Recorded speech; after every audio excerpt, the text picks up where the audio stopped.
On est avec Benjamin Bénichou, chirurgien dentiste à Paris.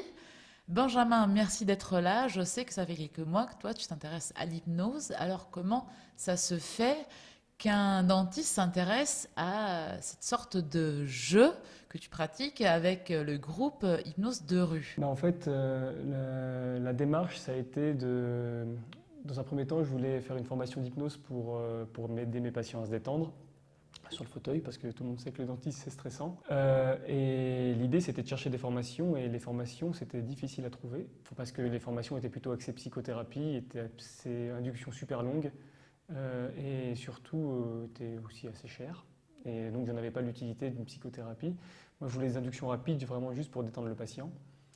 Et donc, en cherchant sur Internet, sur les inductions rapides, je suis tombé sur un groupe, un forum de hypnose de rue. Donc, je me suis dit que si j'arrive à hypnotiser les gens dans la rue, ça ne posera pas de problème au cabinet. Donc, il s'agit d'un jeu, on va dire, qui se passe entre l'hypnotiseur et le patient, entre guillemets. Le sujet. Le sujet. Au début, je pensais que ça allait beaucoup me servir pour le cabinet, pour tout ça, mais finalement, j'ai vu que c'était plus marrant de le faire dans la rue, parce que les gens, ils découvrent ça, ils ont beaucoup d'a priori.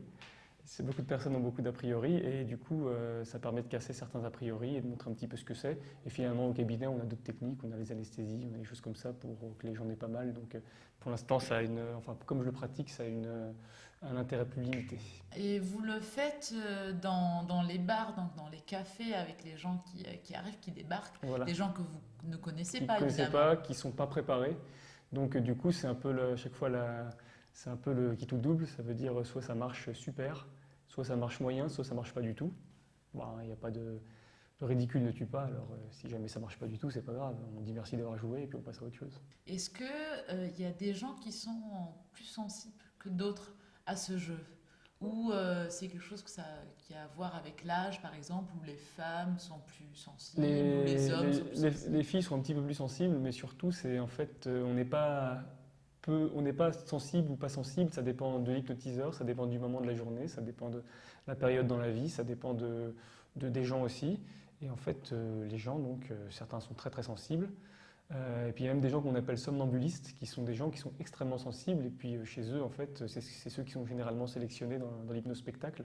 Dès qu'ils montent sur scène, en 3 coups, ils s'effondrent. Donc quand on admire un spectacle d'hypnose, normalement les gens sont présélectionnés. Au début, il y a toujours un test des doigts collés. On dit que les doigts se rapprochent, c'est comment ils se collent. Et les personnes qui n'arrivent pas à décoller leurs doigts, c'est les gens qui vont choisir ou non de monter sur scène. Déjà, quand on voit quelqu'un qui monte sur un plateau de télé, c'est quelqu'un qui a été testé. Ah oui, mais ils ne le cachent pas, puisqu'ils font généralement la présélection devant le public. Le groupe Hypnose dans Hypnose de rue, Paris.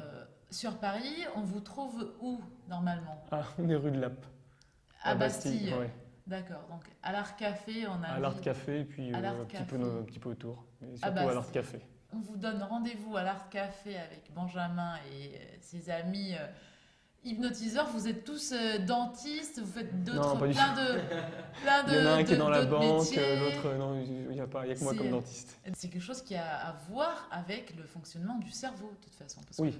qu'on sait qu'il y a une autre façon d'approcher l'hypnose qui est une façon thérapeutique. Oui. Et ça, c'est un jeu. Et est-ce que toi, tu pratiques personnellement l'autre façon? Non, il y en a qui connaissent ça je crois qu'il y en a, je ne sais plus lesquels, mais il y en a certains qui font de l'hypnose thérapeutique, mais jamais dans la rue. Absolument. En cabinet. Et si vous avez envie de tester l'hypnose, venez les rencontrer. Merci Benjamin et à la prochaine. Merci.